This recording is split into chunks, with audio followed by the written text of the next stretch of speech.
आखिर क्यों पटना की पॉश कॉलोनियों से लेकर संकरी गलियों तक छतें छात्राओं के लिए काल बन रही हैं? आखिर क्यों पुलिस हर मौत को डिप्रेशन की चादर ओढ़कर ढकने की कोशिश करती है?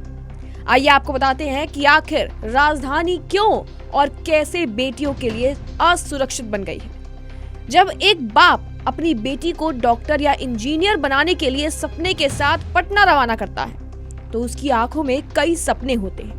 वो सोचता है कि उसकी बेटी पढ़ लिख कर उसका बड़ा नाम करेगी, उसकी बेटी इस जालिम दुनिया में अपनी पैरों पर खड़े होने के काबिल बन जाएगी। लेकिन उस पिता को इस बात का जरा सा भी अंदाजा नहीं था और पता नहीं होता कि वो अपनी नन्ही परी को असुरक्षा के एक अंधेरे कुएं में धकेल रहा है। पिछले 1 साल के भीतर पटना के कोचिंग और हॉस्टल परिसरों में गिरती छात्राओं की लाशें महज हादसा नहीं है, बल्कि उस सिस्टम की नाकामी है जो बेटियों को सुरक्षा देने की गारंटी देता है। कहीं छत से गिरने की मिस्ट्री है तो कहीं सुसाइड के पीछे छिपा संगीन अपराध आता है।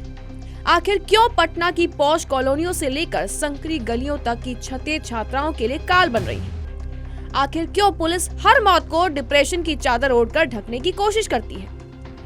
इस स्पेशल रिपोर्ट में आपको हम बताएंगे इसके बारे में पूरी सच्चाई। दरअसल पटना के उन डेथ जोन्स का पूरा कच्चा चिट्ठा और पुलिस प्रशासन की वो खामोशी जिसने आज राजधानी को बेटियों के लिए असुरक्षित बना दिया है। और इसमें सबसे प्रमुख हॉटस्पॉट कौन से हैं वो आपको बता देते हैं। सबसे पहले फुलवारी शरीफ, मेडिकल और इंजीनियरिंग की तैयारी का नया केंद्र। इसके बाद आता है कदम कुआ नाला रोड, पुराना कोचिंग हब, गलियों में असुरक्षित हॉस्टल्स। इसके बाद बोरिंग रोड, सबसे महंगा इलाका लेकिन सुरक्षा के पुख्ता इंतजामों का अभाव। अब सिस्टम से 4 बड़े सवाल हम पूछते हैं। क्या हॉस्टल या फिर कोचिंग की छतों पर अनिवार्य रूप से 5 फीट की रेलिंग और सुरक्षा जाली है? क्या सीसीटीवी कैमरे सिर्फ दिखावे के लिए लगाए गए हैं या फिर पुलिस उनकी समय समय पर जांच भी करती है? तीसरा सवाल है, क्या हॉस्टल में आने वाले बाहरी लोगों का कोई भी रिकॉर्ड रखा जाता है? कोचिंग इलाकों में रात के समय पुलिस की गश्त यानी कि पेट्रोलिंग कितनी सक्रिय होती है? अब आपको बताते हैं कि आंकड़े दरअसल क्या कहते हैं। सबसे पहले 80% मामलों में पुलिस ने पहले आत्महत्या की थ्योरी दी। 60% मामलों में परिजनों ने बाहरी तत्वों का या दुष्कर्म की आशंका जताई। और तो और केवल एक मामला यानी कि जनवरी 2026 का मामला अब तक सीबीआई तक पहुंच पाया है। पिछले 1 साल के इन आंकड़ों को देखें तो 3 बड़ी बातें सामने आती हैं। सबसे बड़ी बात जो सामने आती है वो है सुरक्षा मानकों का अभाव।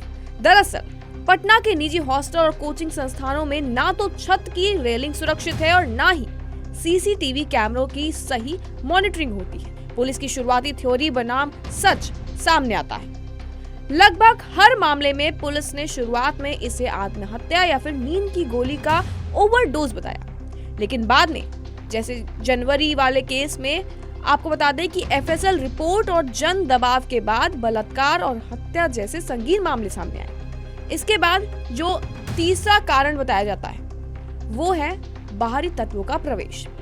दरअसल कोचिंग सेंटर और हॉस्टल के आसपास असामाजिक तत्वों और मनचलों की मौजूदगी इन घटनाओं की एक बड़ी वजह बनकर उभरी है। जैसे कि आपको बता दें कि आज की फुलवारी शरीफ की घटना में 3 हिरासत में लिए गए हैं। अब सवाल ये उठता है प्रशासन और पुलिस दोनों से कि सुसाइड की इतनी जल्दी क्यों होती है? जांच से पहले ही इसे डिप्रेशन का नाम देकर असली गुनाहगारों को रास्ता क्यों दे दिया जाता है? दूसरा सवाल ये उठता है सुरक्षा ऑडिट फाइलों में क्यों नहीं?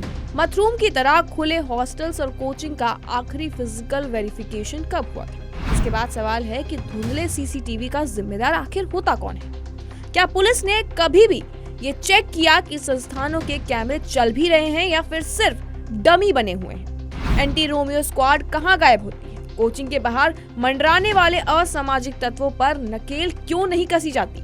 3 गिरफ्तारियां मौत के बाद ही क्यों हुई?